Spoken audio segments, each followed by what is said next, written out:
fiscal aspect of the bill here. Two of you were here during the Trump tax cuts, and that wasn't paid for. How is this different? We have never, there have been debates back and forth about whether, to what extent, in what circumstances, dynamic scoring is acceptable. There are a lot of people who see legitimately that a tax code adjustment is different than a spending package, where you're talking about how much money people make that they get to keep, and you can consider dynamic scoring in that. We also have a long history of seeing that some tax policy changes. There are many instances in which you can increase a tax rate and receive less revenue, decrease a tax rate and receive more revenue.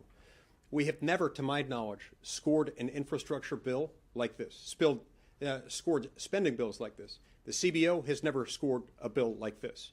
And so I don't think that is a model that we have built, and I also don't think it's a reliable revenue source. Anybody want to add to that? As soon as I was here, the CBO would not put a dynamic score on the tax measure that made American tax system more competitive. I would argue it worked. Had it not been for the COVID recession, I really think by this point in time, because we had such a strong economy, for two reasons.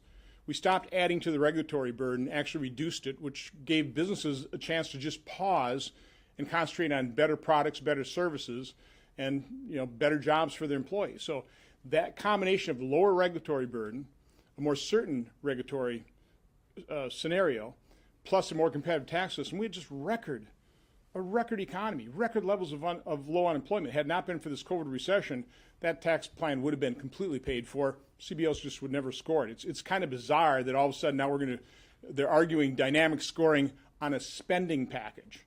Again, I'll definitely say that spending money on infrastructure is a needed good. But again, as I pointed out, we didn't have to do it with deficit spending.